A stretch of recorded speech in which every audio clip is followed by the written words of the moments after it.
নমস্কাৰ বন্ধু বান্ধৱীসকল পুনৰবাৰ মোৰ ভিডিঅ'লৈ আপোনালোকক স্বাগতম জনালোঁ আজি আমি কথা পাতিম বিশেষ ইম্পৰ্টেণ্ট এটা নটিফিকেশ্যনৰ ওপৰত যেটো হৈছে এফৰ ফালৰ পৰা এটা সুখবৰ বুলি ক'ব পাৰি আৰু RPFৰ ৰিকুৱাৰমেণ্ট 2022 এটো নটিফিকেশ্যন ওলাইছে যেটো কনষ্টেবল আৰু SIৰ পদৰ বাবে আৰু ইয়াৰ পোষ্ট আছে মিনিমাম ৯০০০ আৰু এই পোষ্টত কেনেকৈ আমি এপ্লাই কৰিব পাৰো বা কেতিয়া ইয়াৰ ডেট আহিব কিমান পোষ্ট কনষ্টেবল আৰু কিমান পোষ্ট SIৰ বাবে আহিব এটো আমি এই ভিডিঅ'টোত আমি জানিম RPFৰ SI আৰু কনষ্টেবল পোষ্টৰ বাবে এডুকেশ্যন কোৱালিফিকেশ্যন বেলেগ হ'ব তাৰে কনষ্টেবলৰ কাৰণে হ'ব মেট্ৰিক পাছ কৰিব লাগিব 10 পাছ কৰিব লাগিব লগতে আৰু SIৰ বাবে সাব ইন্সপেক্টৰৰ বাবে আপোনালোকে যিকোনো এখন ইউনিভাৰ্সিটিৰ পৰা গ্ৰেজুৱেট হ'ব লাগিব তেতিয়া সাব ইন্সপেক্টৰৰ কাৰণে এপ্লাই কৰিব পাৰিব আপোনালোকে ঠিক তেনেদৰে এজ লিমিটেশন কনষ্টেবল বা SIৰ বাবে এজ লিমিটেশন তো একেই থাকিব মিনিমাম এজ লিমিটেশন আছে 18 বছৰৰ পৰা আৰু ম্যাক্সিমাম এজ লিমিটেশন হ'ব 25 বা 25 বছৰ আৰু ইয়াৰ এইটো জেনাৰেলৰ বাবে আৰু SC ST বাবে 5 বছৰ এইটো বঢ়াই দিয়া হ'ব আৰু OBCৰ বাবে এইটো 3 বছৰ বঢ়াই দিয়া হ'ব ঠিক তেনেদৰে বাকিখিনি ইয়াত দিয়া আছে আপোনালোকক তলত লিংকটো দিম ইয়াত আপোনালোকে চাই ল'ব পাৰিব আৰু ইয়াৰ candidate date of birth should be between the given below table আৰু ক্যান্ডিডেটৰ 18 বছৰৰ পৰা 25 বছৰ এটো মই কলৈ যে 25 বছৰ 18 পৰা 25 বছৰৰ ভিতৰত হ'ব লাগিব তেতিয়া এপ্লাই কৰিব পাৰিব RPF Constable SI 2022 selection procedure details SI RPF যেটো কনষ্টেবল আৰু SI আছে ইয়াৰ সিলেকশন প্ৰসিডিউৰ তিনিটা ফেজত হ'ব প্ৰথমটো হ'ব কম্পিউটাৰ বেস টেষ্ট যেটো MCQ টাইপ হ'ব আৰু এটা হ'ব PET আৰু এটা হ'ব PMT লগতে ইয়াত ডকুমেন্ট ভেৰিফিকেশন হ'ব আৰু এনেদৰে ইয়াৰ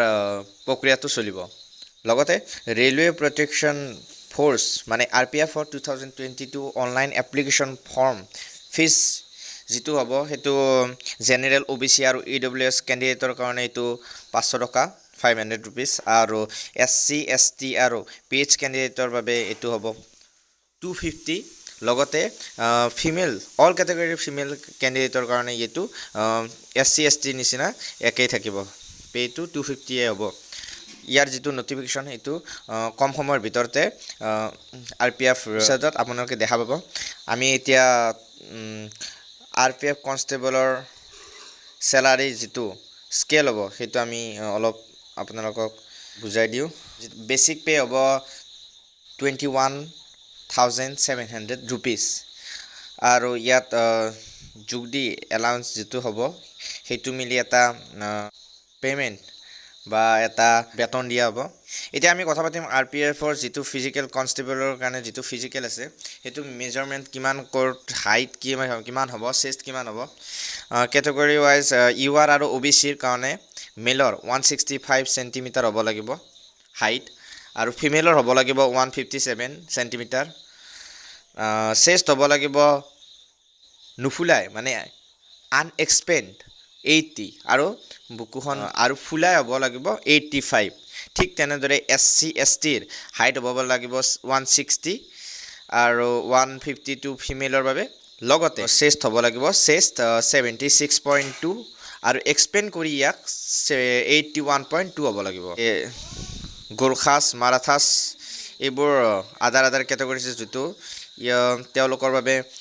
163 হাইট হ'ব লাগিব আৰু মেলৰ বাবে 163 আৰু ফিমেলৰ বাবে 155 আৰু চেষ্ট 80 আৰু এক্সপেন্ড কৰি 85 হ'ব লাগিব RPF কনষ্টেবলৰ ভ্যাকেন্সিবোৰ আপোনালোকে ইয়াত দেখা পাইছে আৰু ইয়াত কনষ্টেবল আছে ওয়াটাৰ কেৰিয়াৰ সাফাইৱালা ওয়াটাৰম্যান বাৰবাৰ এনেদৰে বহুকেইটা পোষ্ট আছে যেটো ৯০০০ টা পোষ্টত ভাগ কৰা হ'ব আৰু লগতে এটা ইম্পৰ্টেন্ট কথা যে RPFৰ যেটো এক্সাম প্যাটাৰ্ন এটো এক্সাম প্যাটাৰ্নটো কেনেদৰে হ'ব পাৰে বা কি সাবজেক্ট আহিব পাৰে আমি অলপ জানি লওঁ